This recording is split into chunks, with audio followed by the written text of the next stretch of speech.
Al parecer, Jesús se negó a sucumbir al pecado de la ira, aun cuando los romanos lo torturaron y lo crucificaron. La ira de Dios ha evolucionado hasta su opuesto divino. En vez de pedir la venganza divina, Jesús, al exhalar su último aliento, susurra: Padre, perdónalos, porque no saben lo que hacen. Es una sensación muy fuerte pensar en una persona inocente que está sufriendo un tormento en la cruz. Es una declaración increíble de cómo podemos levantarnos por encima de la venganza y de la ira. La condena del pecado de la ira no es única para el cristianismo. Todas las religiones del mundo etiquetan la ira como una transgresión mayor, pese a que cada una tiene su propia perspectiva.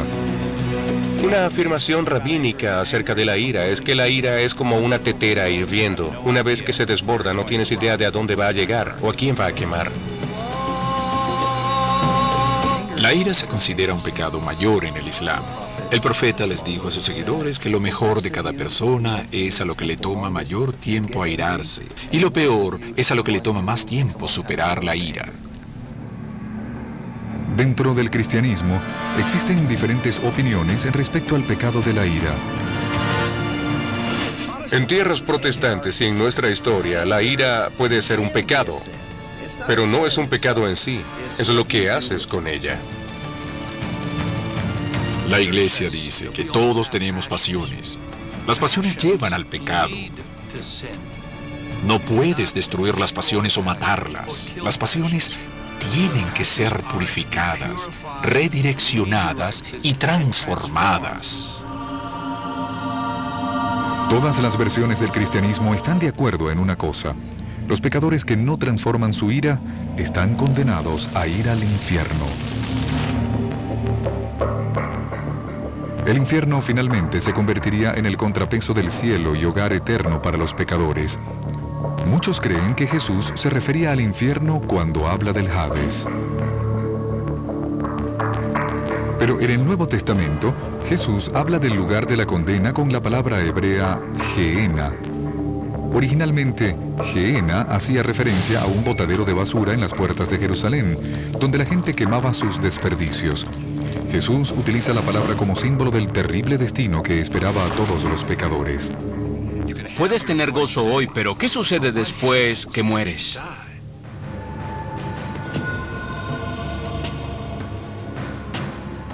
El concepto del infierno evolucionó como un poderoso símbolo de retribución.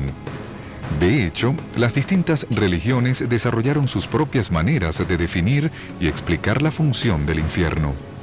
La visión protestante del infierno no es tanto que Dios condene a la gente al fuego por estar molesto. Es algo mucho más triste. La gente cae sobre sí misma por siempre y para siempre. Para la Iglesia Ortodoxa Oriental, el enfoque es más filosófico. La Iglesia de Oriente dice que Dios no manda a nadie al infierno, que el infierno es algo que uno mismo se impone. Una de las grandes enseñanzas de la Iglesia Oriental es la piedad eterna, la compasión y la justicia.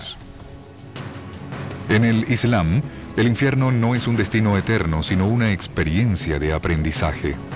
El Corán describe el fuego del infierno como desagradable, pero también hay un elemento psicológico. Es una oportunidad para superar nuestras deficiencias, para fortalecer nuestro carácter, tan desagradable como pueda sentirse el fuego del infierno hasta el momento en que purgamos las culpas y entramos al cielo. Quizás la más vívida descripción del cielo fue la creada en 1320 de nuestra era por la pluma del italiano Dante Alighieri. Su intensa y elaborada descripción de la condena eterna capturaría la imaginación del mundo cristiano. En la Divina Comedia, Dante describe su travesía mientras desciende en los 9 niveles del infierno. Algunas de las descripciones del infierno son tan vívidas que quedaron grabadas en la imaginación de la gente por años.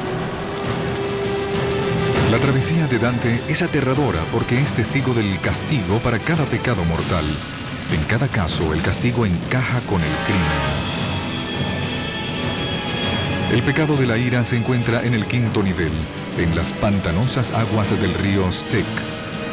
Aquí, los iracundos se golpean unos a otros sin piedad mientras tratan de sacarse del río. Dante presenció sus airados intentos de destrozarse entre sí pieza por pieza. La visión del infierno de Dante guió a los cristianos por siglos, aun cuando la mayoría de los detalles provenían de la mente del poeta y no de las escrituras. La interpretación cristiana del infierno evolucionaría nuevamente cuando los demonólogos medievales comenzaron a clasificar a los ciudadanos del infierno. En 1589, el obispo y cazador de brujas alemán, Peter Binsfeld, compiló una detallada jerarquía de los demonios.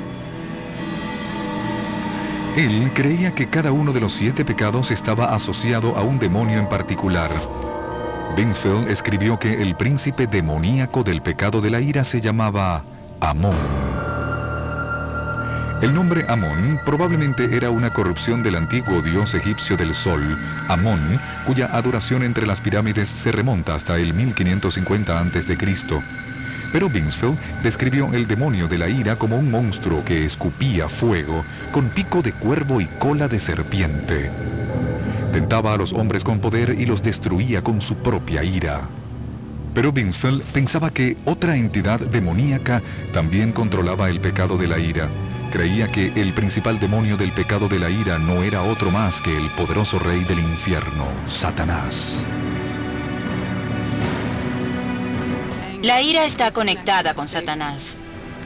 La ira mal dirigida puede llevar a la violencia y al asesinato. Es probablemente la emoción más poderosa, así que no sorprende que la ira esté conectada con Satanás porque, de todos los demonios, Satanás es el más poderoso. Por siglos, el temor a Satanás y a la condena fue crucial para el entendimiento que la sociedad tenía del pecado. En el mundo de hoy, algunos creen que esta preocupación antigua por el poder del infierno carecía de relevancia. Todos sabemos un poco más acerca de la naturaleza del universo y lo que sucede arriba y abajo. Hay algunos que creen que el pecado de la ira ha llevado a un concepto más diabólico elaborado por el hombre. La encarnación real del infierno en la tierra, la guerra.